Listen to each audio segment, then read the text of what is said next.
یا پھر ان کا کوئی نام بدل اگر مجھے نظر آتا ہے تو میرے بھائی اختر الایمان بھی مجھے نظر آتا ہے۔ یقیناً مولانا تسلیم الدین صاحب کی محنت، ان کی قربانیاں سیمانچل کے لیے انشاءاللہ صبح قیامت تک لوگ ان کی اس قربانی اور محنت کو یاد رکھیں گے۔ مگر جو خواب تسلیم الدین صاحب کے ادھورے ہیں، جو کوششیں مولانا نے شروعات کی، اگر ان کو پائے تکمیل کو پہنچانا ہے، ان خوابوں کو پورا کرنا ہے، میں آپ سے اپیل کرنے آیا ہوں، آپ سے گزارش کرنے آیا ہوں کہ اختر الایمان صاحب کے حق میں آپ اپنے ووٹ کا استعمال کریے اور ان کو کامیاب کریے۔ میرے عزیز دوستوں اور بزرگوں، سیمانچل کے اس علاقے میں، کشن گنج کے اس پارلیمانی حلقے میں علی گڑھ مسلم یونیورسٹی کی آپ تمام نے محنت اور کوششوں سے حاصل کیا۔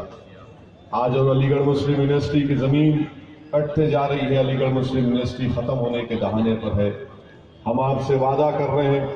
کہ دلی میں جو نئی سرکار بنے گی،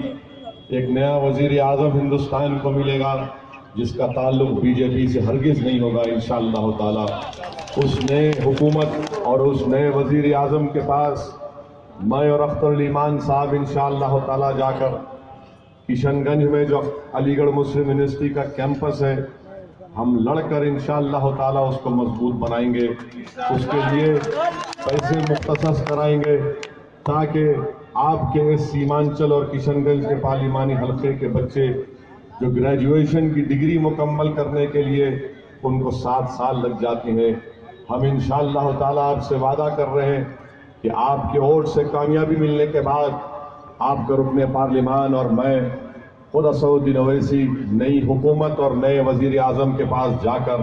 اس علی گڑھ مسلم یونیورسٹی کے کیمپس کو مضبوط بنائیں گے۔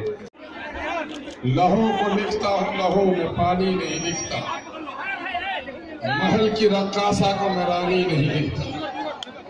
کٹ جائے میری گردن، بہ جائے میرا لہو، پرواہ نہیں کرتا، قاتل کو کہتا ہوں قاتل میں مسیحا نہیں لکھتا۔ آج کے اس محفل کے ہم سبوں کے مرکز نظر ہندوستان میں مظلوموں کے، محروموں کے،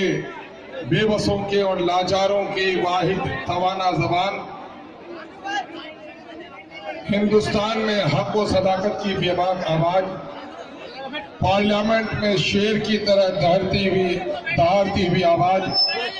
جناب بیرسٹر اسد الدین اویسی صاحب، پنکھا بند کر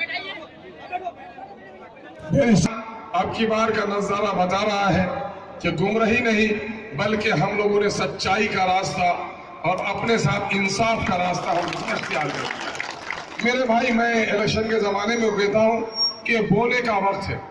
کسان جب بوتا ہے تو بیج کی بڑی تحقیق کرتا ہے، جیسا بیج بوئے گا ویسی فصل کاٹے گا، اور بیج کی بونے کے وقت اگر کسی نے غفلت برتی، کوتاہی کی، تو فصل کے کاٹنے کے وقت اس کو مایوسی ہوتی ہے۔ بوڑھے بھی کہتے ہیں اور آپ بھی اس کو سمجھتے ہیں کہ جو لگانے والا کبھی گیہوں نہیں کاٹ سکتا،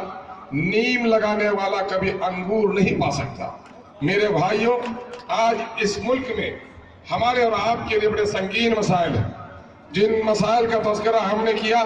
یہ تو ہمارے علاقائی مسائل ہیں کہ آزادی کے 72 سال ہو گئے۔ ان 72 سالوں میں دلی اور پٹنے میں بیٹھے ہوئے ان بے ایمانوں نے ہم سے ٹیکس کے پیسے لیے۔ ہمارا سیمانچل کا نوجوان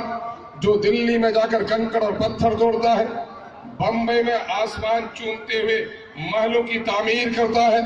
پنجاب کی چلچلاتی ہوئی دھوپ میں جل کر اپنے بچوں کی روٹی کے ٹکڑے کماتا ہے، بیمار پڑتا ہے تو اسے دوا مل جاتی ہے، بھوک لگتی ہے کتے کو تو دالان والے اسے کیک کھلاتے ہیں۔ اور لوگوں، یا سیمانچل کی کوئی سچائی اس سے کوئی انکار کر سکتا ہے؟ کہ غریب کے بچوں نے آج بھی کیک کا ٹکڑا نہیں دیکھا ہے، اور ہماری ہزاروں مائیں اور بہنیں ہاسپٹل میں جا کر بلک بلک کر دم توڑ دیتی ہیں، اسے دوائی نہیں مل پاتی۔ غیور نوجوانوں، اگر چاہتے ہو انصاف تو ان لوگوں کے خلاف جن لوگوں نے ہمارے بیماروں کو دوا نہ دی اور دلی اور پٹنے میں کتوں کو دوا پلانے کا کام کیا، ان کا گریبان پکڑنا ہوگا، ان سے حساب لینا ہوگا۔ عثمان صاحب کے نام پر ایک شعر۔ السلام علیکم ورحمۃ اللہ۔ بلا تمہید میں ایک نظم آپ لوگوں کے سامنے میں حاضر کر رہا ہوں، سماعت فرمائیں۔ میرے کشن گنج کے عوام ہو جو دشمنوں سے نہ خوف کھائے، اسی کا